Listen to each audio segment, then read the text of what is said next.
দেশ ও দেশের বাইরে যারা আরবি ভাষা শিখতে চাচ্ছেন তাদের জন্য সামি বিডি লার্ন ইজির পক্ষ থেকে আসসালামু আলাইকুম।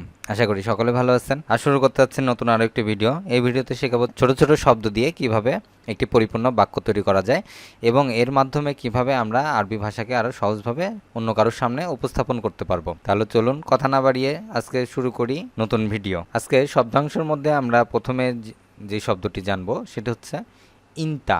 ইনতা অর্থ আপনি। আরবি শব্দ ইনতা এর অর্থ আপনি।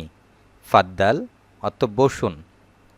আরবি শব্দ ফাদ্দাল এর অর্থ বসুন। হেনা অর্থ এখানে। হেনা আরবি শব্দ এর অর্থ এখানে। তাহলে এই তিনটা শব্দ দিয়ে আমরা যদি একটি বাক্য তৈরি করি তাহলে সেটা হতে পারে এমন: আপনি এখানে বসুন। আপনি এখানে বসুন। এটি আরবিতে হবে ইনতা ফাদ্দাল হেনা। ইনতা ফাদ্দাল হেনা, আপনি এখানে বসুন। এরপরে যেটি শব্দাংশের মধ্যে হাদা। হাদা অর্থ এটা বা এটার। হাদা অর্থ এটা বা এটার। মাররা অর্থ অনেক। মাররা অর্থ অনেক। গালি অর্থ দাম বেশি।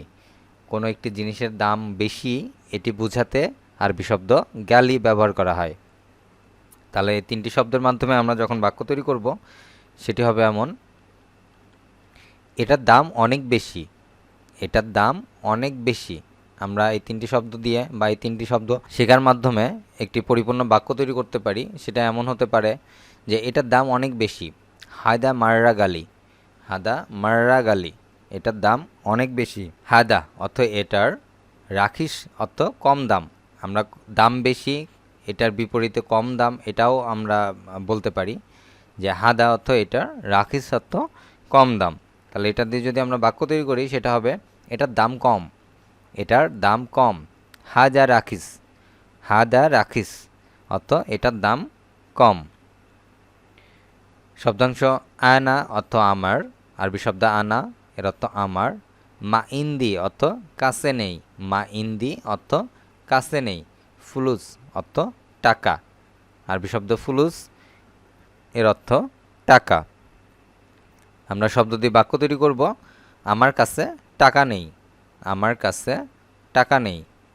আয়না মা ইন্দি ফুলুস। আয়না মা ইন্দি ফুলুস, আমার কাছে টাকা নেই। আরবিতে বলবো আয়না মা ইন্দি ফুলুস। আচ্ছা, এবি অর্থ চাই। আমরা আনা শব্দটি আগেই শিখেছি, তো নতুন শব্দ এবি অর্থ চাই। সেলাফ অর্থ ধার। এবি অর্থ চাই। সেলাফ আরবি শব্দ এর অর্থ ধার। তাহলে এটি দিয়ে আমরা বাক্য তৈরি করতে পারি এভাবে যে আমার ধার চাই। অর্থাৎ আমরা অনেক সময় ধার নিয়ে থাকি, তো এই কথা বলি যে আমার ধার চাই বা আমি ধার করব। তো এটি আরবিতে বলবো আনা এবি সেলাফ। আনা এবি সেলাফ, আমার ধার চাই। কারোর কাছ থেকে ঋণ নেওয়া যেটা বোঝায় যে আমি ঋণ চাই বা আমি ধার চাই, তো লোকাল ভাষায় এটি আমরা বলবো আনা এবি সেলাফ, আমার ধার চাই। হুয়া অর্থ সে। বাখিল অর্থ কৃপণ। জিয়াদা অর্থ অনেক। আরবি শব্দ হুয়া অর্থ সে। বাখিল অর্থ কৃপণ। জিয়াদা অর্থ অনেক। তো এটি দিয়ে যদি আমরা বাক্য তৈরি করি সেটি হতে পারে এমন: সে অনেক কৃপণ। সে অনেক কৃপণ। হুয়া বাখিল জিয়াদা। হুয়া বাখিল জিয়াদা, সে অনেক কৃপণ। হাদা অর্থ এটা, যেটি আমরা এর আগেও শিখেছি। হাদা শব্দের অর্থ এটা। রাকিব অর্থ রাখা। আরবি শব্দ রাকিব এর অর্থ রাখা। হেনা অর্থ এখানে। আরবি শব্দ হেনা এর অর্থ এখানে। মুশকিলা অর্থ সমস্যা। মুশকিলা আরবি শব্দ এর অর্থ সমস্যা। এটি বাক্য তৈরি করলে হবে এটা এখানে রাখলে সমস্যা। এটা এখানে রাখলে সমস্যা।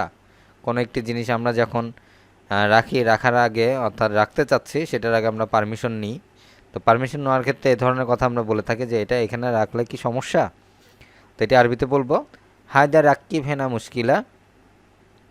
হায়দা রাক্কিব হেনা মুশকিলা, এটা এখানে রাখলে কি সমস্যা। ইনতা অর্থ আপনি। জালান অর্থ রাগ করা। আরবি শব্দ জালান, এর অর্থ রাগ করা। এটি দিয়ে বাক্য তৈরি করব আমরা। আপনি রাগ করেছেন, আপনি রাগ করেছেন। ইনতা জালান, ইনতা জালান। আয়না অর্থ আমাকে, ইসমাহালি অর্থ অনুমতি দিন। আরবি শব্দ ইসমাহালি, এর অর্থ অনুমতি দিন। তাহলে আমরা বাক্য তৈরি করব, আমাকে অনুমতি দিন, আমাকে অনুমতি দিন। আনা ইসমাহালি, আনা ইসমাহালি, আমাকে অনুমতি দিন। আরবি শব্দ বাইদ অর্থ দূরে, বাইদ আরবি শব্দ, এর অর্থ দূরে। মিন অর্থ থেকে, মিন অর্থ থেকে। হেনা অর্থ এখান, এখন বা এখানে। হেনা অর্থ এখানে। এটি আরবিতে বাক্য তৈরি করব, এখান থেকে কি দূরে, এখান থেকে কি দূরে। বা ঈদ মিন হেনা, বা ঈদ মিন হেনা, অর্থাৎ কোনো একটি কোথাও যেতে চাচ্ছেন, তখন আমরা এই কথা বলে থাকি যে এখান থেকে কি দূরে। তো এটা আরবিতে বলবো বাইদ মিন হেনা। লেশ, লেশ অর্থ কেন, ইনতা অর্থ তুমি বা আপনি, ইজি অর্থ আশা, হেনা অর্থ এখানে। লেশ অর্থ কেন, ইনতা অর্থ তুমি, ইজি অর্থ আশা, হেনা অর্থ এখানে। এটি আরবি বাক্য হবে, তুমি এখানে কেন আসলে, তুমি এখানে কেন আসলে। লেশ ইনতা ইজি হেনা, লেশ ইনতা ইজি হেনা, তুমি কেন এখানে আসলে। আজ এ পর্যন্তই। ভিডিওটি কেমন লাগলো অবশ্যই তা কমেন্টের মাধ্যমে জানাবেন, এবং আরও কিছু যদি জানার থাকে সেটি কমেন্টের মাধ্যমে আমাকে জানাবেন, যাতে ভিডিও করার সময় এগুলো মাথায় রেখে সঠিক ভিডিওটি করা যায়। আর যারা চ্যানেলটিতে এখনও ফলো করতেছেন বাট সাবস্ক্রাইব করেন নাই, আশা করব চ্যানেলটিতে সাবস্ক্রাইব করবেন এবং নোটিফিকেশন বেল বাটনটির মাধ্যমে নতুন ভিডিওর আপডেট নেবেন। দেখা হবে পরবর্তী ভিডিওতে। সে পর্যন্ত সকলে ভালো থাকবেন। আল্লাহ হাফেজ।